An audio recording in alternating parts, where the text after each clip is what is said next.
Dans cette vidéo, on va voir la biophysique des solutions. Ramenez vos cafés ou vos thés et restez bien concentrés, on va y aller droit au but. On commence par le commencement. Un mélange de plusieurs matières peut être hétérogène et on l'appelle suspension, comme il peut être homogène et dans ce cas, on l'appelle solution.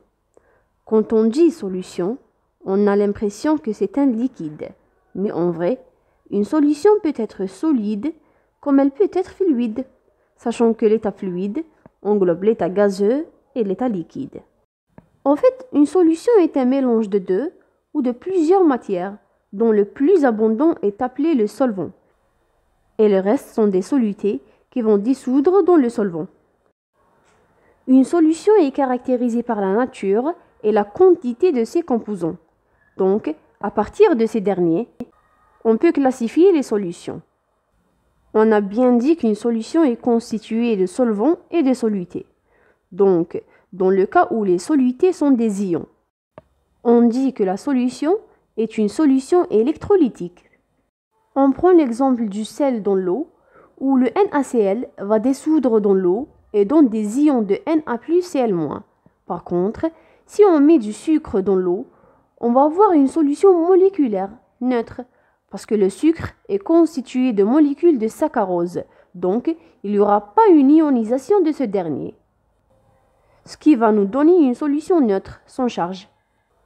Maintenant, si on continue à rajouter du sel dans l'eau à une certaine quantité, le sel ne va plus dissoudre et il va se précipiter. Dans ce cas, on dit qu'on a une solution saturée. Donc, chaque soluté a une limite de saturation dans un solvant donné. Elle est de 358 g par litre pour le sel dans l'eau. Au-dessous de cette concentration, on dit que la solution est insaturée. Et lorsqu'on atteint cette limite, on dit qu'elle est saturée. La même chose pour le sucre, où sa limite de saturation dans l'eau est de 1900 g par litre. Il y a un autre type de solution, c'est la solution diluée. C'est le cas où la quantité de soluté est très faible par rapport à la quantité du solvant. Et en rajoutant du soluté progressivement, la solution devient de plus en plus concentrée. Un autre type de solution, c'est la solution idéale. Ce sont des solutions dont ces composants font le même type de liaison. À l'opposition, on trouve des solutions réelles où ces composants font des liaisons différentes. On ouvre une parenthèse et on donne un exemple pour bien comprendre. Le propanol forme entre ces atomes des liaisons d'hydrogène et des liaisons de Van der Waals. La même chose pour le méthanol. Donc, si on les mélange, on obtient une solution idéale. Par contre, le propanol avec le benzène, qui contient des liaisons d'hydrogène uniquement, va nous donner une solution non idéale, réelle. Remarque, une solution très diluée peut être considérée comme une solution idéale, parce que les interactions soluté-solvant sont tellement rares qu'elles sont négligeables. On a fini par les classifications, et on a déjà dit qu'une solution est caractérisée par la nature et la quantité de ses composants. Il existe plusieurs manières d'exprimer la quantité, dont la concentration. La concentration présente la quantité des solutés dissoutes dans un solvant. On peut exprimer cette dernière en utilisant plusieurs relations qu'on va les voir en détail à l'aide de ces deux exemples de solutions électrolytiques et moléculaires. Supposons qu'on a mis 6 g du sel et avec des simples calculs, on trouve que 6 g contient 0,1 mol. Il suffit d'appliquer la relation N est égal à la masse sur la masse molaire pour déterminer le nombre de moles. La masse molaire moléculaire présente la somme des masses molaires atomiques des atomes qui la constituent.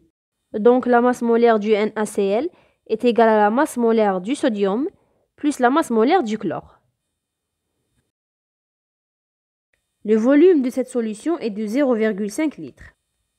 Cette solution est électrolytique, donc le NaCl va nous donner deux ions, un ion du sodium, Na+, et un ion du chlore, Cl-. Le nombre d'ions formés est appelé nu, et dans notre exemple, nu est égal à 2. On suppose qu'au début de cet exemple, on a mis 6 molécules du Na+, 3 molécules uniquement dissociées en Na+, et Cl-. Le rapport entre le nombre de molécules dissociées et le nombre de molécules initiales présente le degré de dissociation, et on l'appelle alpha. Dans notre exemple, alpha est égal à 0,5. On appelle électrovalence le nombre d'électrons échangés lors de l'ionisation des molécules. Le Na+ a perdu un électron et le Cl- a gagné un électron. Donc, on déduit que l'électrovalence dans notre exemple est égale à 2. Maintenant, pour la solution neutre, on suppose qu'on a mis 36 g dans l'eau. Et comme avant avec les mêmes calculs, on trouve que 36 g contient 0,2 mol. Et le volume de la solution est de 0,5 litres. La solution sucrée est neutre, il n'y a pas d'ion. Donc, le nu est égal à 0. Et le degré de dissociation est égal à 0 aussi, parce que les molécules de saccharose ne se dissocient pas. Et comme il n'y a pas d'ionisation des molécules de saccharose, on trouve que l'électrovalence de cette solution est égale à 0. Maintenant, on a toutes les données nécessaires. Et enfin, on peut commencer par les différentes expressions de la concentration. On commence par la fraction molaire. Elle présente le rapport entre le nombre de moles d'un composant sur le nombre total de moles. Pour calculer la fraction molaire du sel, on divise le nombre de moles du sel sur le nombre de moles de l'eau plus de sel. Pour trouver le nombre de moles de l'eau, on utilise la relation précédente. N est égal à la masse sur la masse molaire. 1 litre est égal à 1 kg, donc 0,5 litres est égal à 500 g. La masse molaire de l'eau est égale à 2 fois la masse molaire de l'hydrogène, parce qu'il y a 2 atomes d'hydrogène, plus la masse molaire d'oxygène. C'est des simples calculs. La fraction molaire du sel est égale à 0,0035. On remarque que la fraction molaire est un nombre sans dimension. La même chose pour la fraction molaire du sucre.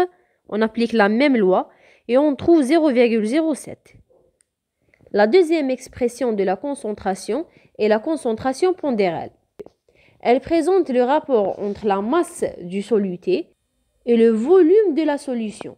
L'unité de la concentration pondérale est le gramme par litre.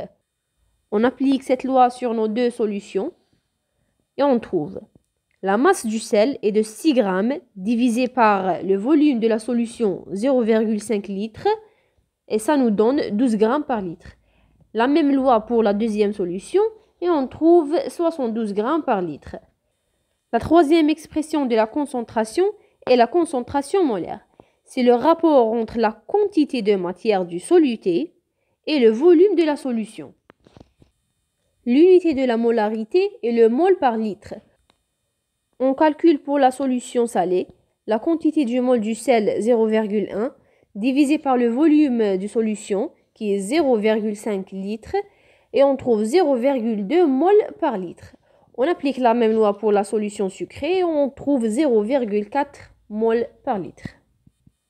Cette expression de la concentration molaire ne donne pas des valeurs exactes parce que le volume change avec la température. Lorsque cette dernière augmente, le volume augmente. Donc, il dépend de la chaleur. C'est pour ça qu'il existe une autre expression qui est la concentration molale. Elle présente le rapport entre la quantité de matière en mol et la masse en kilogrammes. Parce que la masse ne dépend pas de la chaleur. Parce que la masse ne dépend pas de la température, la molalité est plus exacte. On applique cette loi sur nos deux exemples et on trouve. On passe à la concentration ionique. Elle présente la concentration des ions en solution. Dans le cas d'une solution saturée, où toutes les molécules ont dissocié en ions. La concentration ionique présente la concentration molaire fois le nombre d'ions, nu. La concentration ionique de cette solution est égale à nu, qui est 2 dans notre exemple, fois la concentration molaire qu'on a déjà calculée, 0,2, et on trouve 0,4 mol d'ions par litre. Maintenant, si la solution est insaturée, on trouve la concentration ionique en calculant le produit de alpha, qui est le degré de dissociation, fois nu, nombre d'ions, fois la concentration molaire. Dans notre exemple de la solution salée, alpha est égal à 0,5 fois nu qui est 2 fois la concentration molaire 0,2. Donc la concentration ionique est de 0,2 mol d'ion par litre. Maintenant on passe à la solution moléculaire. Le nombre d'ions est égal à 0, donc la concentration ionique est égale à 0. Et c'est le cas pour toutes les solutions moléculaires. La concentration osmolaire, nommée aussi concentration particulière, parce qu'elle présente la concentration des particules trouvées dans la solution. On prend notre exemple toujours pour bien comprendre. Les particules trouvées dans la solution salée sont le NaCl non dissocié et les ions de Na+, et Cl-. La concentration osmolaire particulière présente la somme des concentrations molaires de toutes ces particules. On remarque que la concentration des ions Na+, et Cl-, et elle a même la concentration ionique qu'on a déjà calculée. Il nous reste la concentration de NaCl non dissociée. Et on peut la trouver en calculant la différence entre la concentration molaire de NaCl initiale et la concentration molaire de NaCl dissociée, qu'on peut la déduire en multipliant le degré de dissociation alpha par la concentration molaire initiale. Hagda, il ne nous reste que la concentration du NaCl non dissocié. Maintenant, on calcule la somme de ces concentrations. Alpha fois nu fois m présente la concentration ionique. Et m moins alpha fois m présente la concentration de NaCl non dissocié. Si on prend m, la concentration molaire, comme facteur commun, il nous reste alpha fois nu plus 1 moins alpha. Et si on prend alpha aussi comme un facteur commun, il nous reste la concentration molaire m fois alpha fois, entre parenthèses, nu moins 1 plus 1. On appelle tout ce qui est entre parenthèses I. C'est le facteur de Van Hoff, nommé aussi coefficient d'ionisation. Et c'est cette loi qu'on doit retenir. Tout ce qui est mentionné au-dessus, c'est juste pour comprendre c'est quoi la concentration osmolaire et qu'est-ce qu'on est en train de calculer au juste. Donc, la concentration osmolaire est égale à la concentration molaire fois le facteur de Van Hoff. On applique cette loi pour calculer la concentration osmolaire de nos deux solutions. On trouve que la concentration osmolaire de la solution salée est égale à la concentration molaire qu'on a déjà calculée, 0,2, fois le degré de dissociation. Alpha est égal à 0,5 fois nu qui est égal à 2, dans notre exemple, moins 1 plus 1. On trouve que la concentration osmolaire est égale à 0,3 osmol par litre. On passe à la solution moléculaire. Elle ne contient que le saccharose comme soluté. On applique notre loi de la concentration osmolaire. On trouve que la concentration osmolaire de la solution sucrée est égale à la concentration molaire du sucre fois le facteur de Van Hoff. Ce dernier est égal à 1. Donc, la concentration osmolaire est égale à la concentration molaire. Donc, on déduit que la concentration osmolaire de toutes les solutions moléculaires est égale à la concentration molaire. La concentration osmolaire est calculée à l'aide de la concentration molaire, qui est calculée par la relation N sur V. Et on a dit qu'il existe une concentration molale calculée à l'aide de la masse au lieu du volume, vu que la masse ne dépend pas de la température. Et pour le même principe, il existe la concentration osmolale qui est égale à la concentration molale fois le facteur de Van Hoff. Le facteur de Van Hoff des solutions moléculaires est égal à 1, donc l'osmolalité est égale à la molalité. Enfin, la concentration équivalente. Elle est égale à la concentration molaire fois l'électrovalence Z qu'on a déjà parlé. Z est égal à 2 pour la solution salée et 0 pour la solution sucrée. On applique notre loi sur nos deux exemples et on trouve que la concentration équivalente est égale à 0,4 équivalent par litre pour le sel et 0 pour la solution molaire. Donc, dans tous les cas, La concentration équivalente est égale à 0 pour toutes les solutions molaires. N'oubliez pas de m'abonner sur les réseaux sociaux pour trouver ces résumés, poser vos questions et surtout pour savoir quand je publie une nouvelle vidéo.